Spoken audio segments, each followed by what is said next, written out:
BookTube, I'm Vanessa, and today I wanted to talk about Lock Every Door by Riley Sager.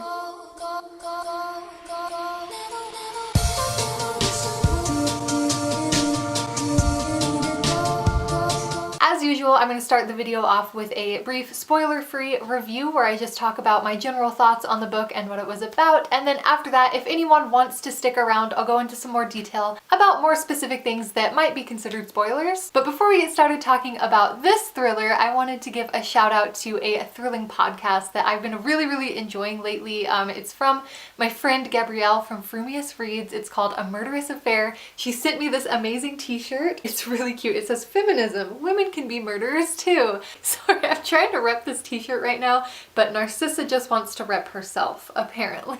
But the podcast is really fun. It's about like women throughout history or even in mythology and legend and stuff who are known for murder and mayhem. And it's really fun. I definitely recommend it. And if you want to go give it a listen, I will leave everything linked down below. Hello. I know. Are you gonna do this book review with me? Anyways, about Lock Every Door by Riley Sager. This is a thriller kind of suspense novel, and I want to say right off the bat that this review is going to be mostly a negative review. I really was disappointed by this book, and I only gave it 2 stars, so that's where we're at with this review. So, Lock Every Door is about this 25-year-old woman named Jules who's really kind of down on her luck. She just got laid off, she doesn't have a lot of money, she's sleeping on a friend's couch. Things are just not great for her, and then this amazing job just kind of falls in her lap and she gets invited to be an apartment sitter for this really fancy, elite, rich, like only celebrities live there, apartment building in New York. And the apartment building, the Bartholomew, is kind of really old and creepy, and like it has gargoyles and it has kind of a dark history. Lots of bad things have happened there, and a lot of people think that it's like haunted or cursed or something.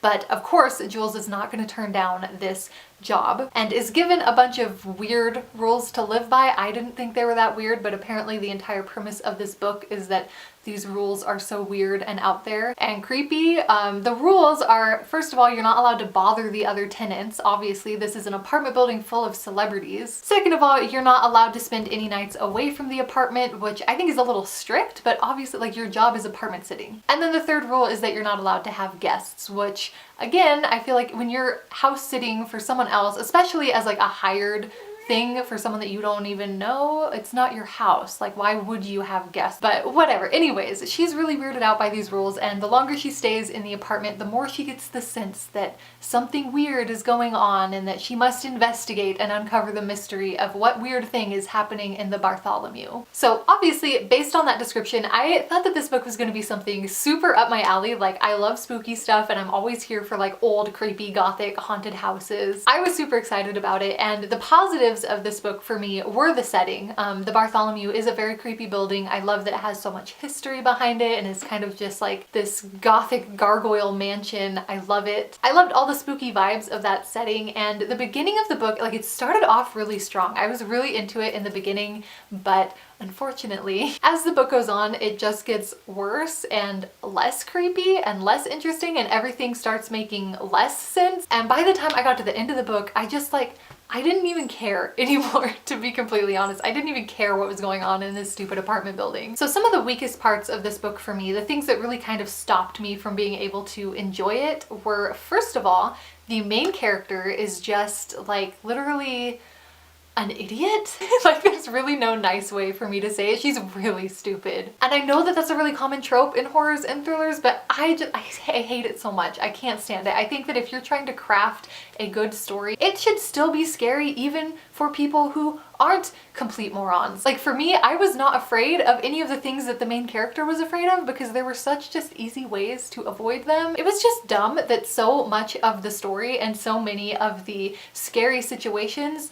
don't work without the author forcing the main character to do something totally stupid that like no normal person would ever do. Another thing that really annoyed me while I was reading is that there are so many things that are just so like melodramatic, and they don't make sense to be that melodramatic, and they were kind of like weird tropes that just felt very outdated and very corny. A lot of things like this didn't really click in my brain until I realized Riley Sager is not a woman. Riley Sager is a pen name for a man. And after I read that, a lot of things kind of went like, Oh, yeah, that's what men think women are like. So, and that also kind of applies to some of the things where the main character was an idiot. Like, as a woman sensing that she's in danger, I know how I would act. I know how a lot of other women would act, and the main character acting in this way that doesn't make any sense, realizing she was written by a man who has probably never felt himself in danger in these kinds of situations. Yeah. The third thing that was notably disappointing for me in this book was that so many things just didn't make sense. I don't want to call them like plot holes, because I don't know if, like, I think you probably could explain them if you really tried, but like the fact that you have to is just so, I feel like at the end of a mystery like this, everything needs to feel like it falls into place and you're like, oh, that's why that happened. That's what that was about. And I didn't feel like that at the end of this book, but that kind of brings me to the last thing that really, really bothered me about this book. And I think this is the one that really kind of drove the nail into the coffin, because if this had been better, I might have been able to forgive the other things. But the fact that the ending was so mundane and underwhelming compared to all of the really spooky, really fantastical, really like wild red herrings that we had given, like, oh my god, maybe it's this, maybe this is what's going on in the Bartholomew. Those were all so interesting and so creepy and weird. And then the thing that's actually happening is like, okay, I guess that sucks, like maybe call the police, I don't know. And besides being just really boring and unimpressive and disappointing, the ending was also something that, again, just didn't make sense. Like, it wasn't impossible, it's not like this thing couldn't happen, it's just that, like, why would it? I don't know, I just didn't feel like shocked and awed about the ending at all, and yeah, I thought that was like really weak and really sad. Overall, I obviously did not really enjoy this book. I guess if you don't really care about that stuff and you just want to read like a fun, creepy suspense book, go ahead. I still had some fun reading it. There was still some mystery, some stuff that I was like, ooh. It's not like I would urge you to like not read this book, but it's definitely not one that I would recommend if I was giving people like thriller recommendations. Not that I'm an expert on thrillers or anything, or even have read a lot of thrillers, but like I think I know enough to know that this was like not good.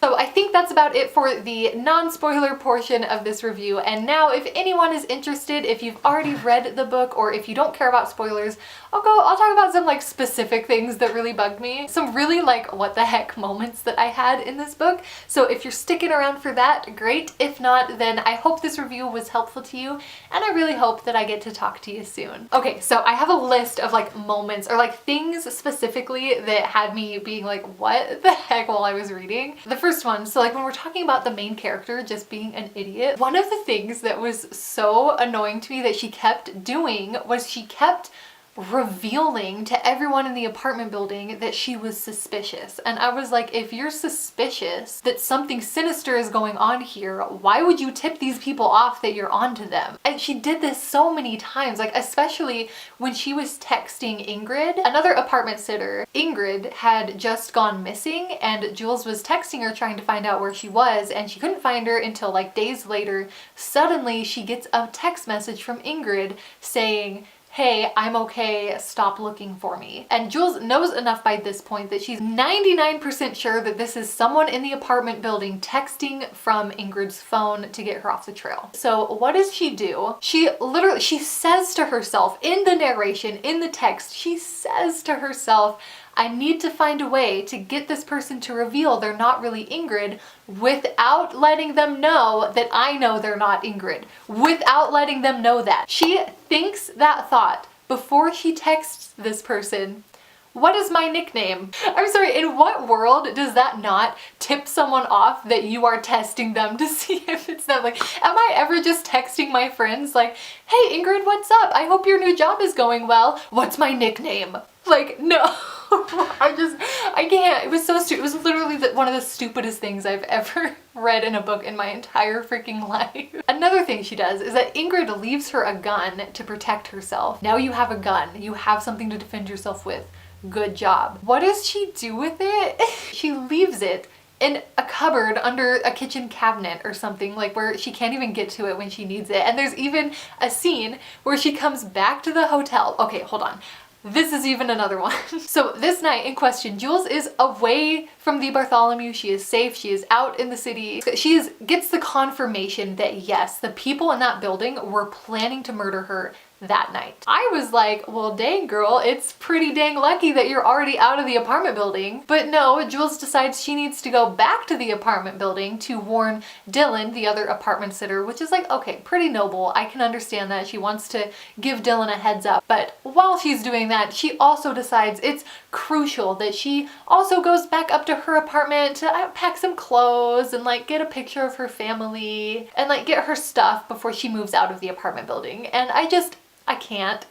I really, truly, the big thing is like the picture of her family because her family's dead or whatever. But like, I'm sorry, I will remember my family fondly in my brain head while I am alive and not having been murdered while I was trying to retrieve a picture from an apartment. But anyways, she gets into her apartment and I'm like, okay, well, you have a gun in your apartment, right? So like, get your gun and carry it with you while you're getting the picture, yes? No, she just walks right past where she has the gun, goes up the stairs into her bedroom, lollygags about in the room getting her stuff, and then, oh no, someone's in the apartment and she doesn't have a gun to defend herself. Who could have predicted? There's another thing she does that's really stupid. I think it was like the night before this or something. It's when she's still not totally sure what's going on, but she's 100% sure that she's in danger and that if she stays the night in her apartment, there is a chance that bad things will happen and that she could be murdered. Like, she knows that much. But her one friend is out of town for the weekend, so I guess she doesn't have anywhere else to go in the entire world. There's nowhere else. There's no park bench. There's no homeless shelter. There's no train station. There's no 24-hour Walmart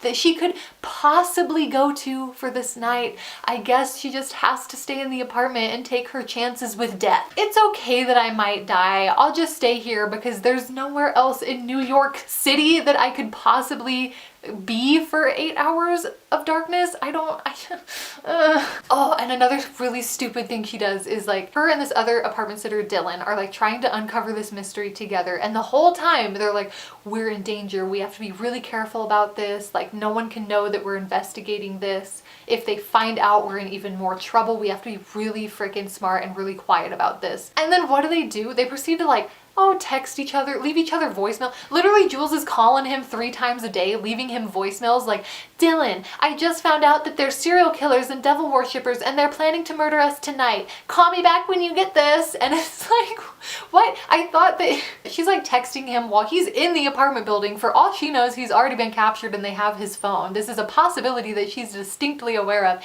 And she's still texting him like, I'm planning to escape tonight at this time. Text me back. And why? Why are you doing these things? Some other things that I have written down that didn't make sense were, first of all, this noise that she hears in her apartment. Like, she keeps waking up in the middle of the night and hearing this like soft swishing movement noise and she doesn't know what it is and she goes downstairs and can never find out what it is. And then at the end of the book, she finds out that there was like a secret passage that leads into her apartment and she's like, oh, now I understand. That swishing noise was Nick moving around my apartment at night, the bad guy. Which is like, okay, but why? Why would this guy just come into your apartment in the middle of the night through a secret passageway, walk around your living room, and then leave without doing anything? Like, that doesn't make any sense. I am a bad guy. I am a murderer. I'm keeping you in this apartment for a few days until we can kidnap you and harvest your organs. And we don't want you to be suspicious of this because we don't want you to leave the apartment, right? So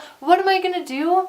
I'm gonna go downstairs of your apartment and walk around and make a bunch of noise in the middle of the night so you think something weird is going on? Like, why would... It was just like one of those things that I think the author was like, we need a creepy noise. And then, oh, well, we need to explain why that creepy noise was happening. But like, it doesn't make sense. And that is the ending of this book, by the way. You find out that after all of this creepy stuff, like the Bartholomew has so much creepy history. There's like hella people that died from the Spanish flu. There's like this woman who like slaughtered her maid and might have been a devil worshipper, and she has all these connections to like supernatural. A bunch of symbols in the apartment building are connected to like satanic worship or whatever. And then you find out at the end, it's like, nah, they're just hiring apartment sitters so that they can harvest their organs and give them to the celebrities who live there who need organ transplants. Like, what? That is, first of all, A, the most boring thing I've ever heard in my life, and B, again, I just feel like it doesn't make sense. sense. They talk about, oh, the wait list for organ transplants is so long and how like the Bartholomew has always operated as this kind of way that like the wealthy and elite people of the world can get organs without having to go on that wait list, which is like, okay, I get it, but there's already a completely functional and completely valid black market trade for human organs. Like, it already exists. There's already a black market for that. So why would these celebrities, who are for the most part like normal celebrities who just need organ transplants, why would they all just decide that the best and most easiest way to do that is to participate in this weird like apartment building of death where there's like a basement hospital and they like hire apartment sitters and then kill the apartment sitters and take their organs? Like, why? You could just find them like on the dark web or whatever. I don't know why you gotta go through all this weird shit for some black market organs, you know what I'm saying? Like, I feel like the ending, I would have liked it more if it had been more of like a satanic ritual type thing, because that would make sense. Like, yes, you would have to go through all this trouble to find someone to sacrifice if your goal was human sacrifice, right? Like, that would make sense. And I feel like one of the biggest like red herring clues that made you think it was more of a satanic thing was the famous author is one of the celebrities that lives in this building. Her name is Greta Gerwig, and everyone loves this book that she wrote, and Jules asks her to sign a copy for her, and she signs it like something like, "Your youthfulness gives me life." And then Jules finds out that like a bunch of apartment sitters who had gone missing before her also had their book signed by her, and she wrote the same thing in all their books, like, "Your youthfulness gives me life," which is definitely creepy from a satanic ritual aspect where, I don't know, maybe she's like feeding on young women, like an Elizabeth Bathory type thing, right, to keep her young or like keep her alive, right? But that's like not what's going on at all. She just needed a kidney. Like, she needed one kidney. So why would she be writing that in 3 different apartment sitters? But she's not getting a kidney from all 3 of them, right? Like, it doesn't make sense. I don't know what else to say, honestly.